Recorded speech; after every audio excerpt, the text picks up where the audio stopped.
Hello everyone, today we're gonna see how to change name on Facebook.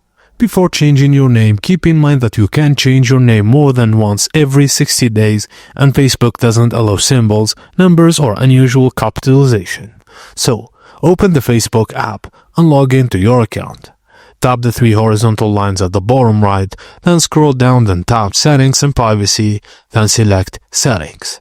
Under the Meta Account Center, tap anywhere to open it. Tap Profiles and select the profile you want to edit, then click on Name. Enter your new first, middle or last name, then tap Review Changes.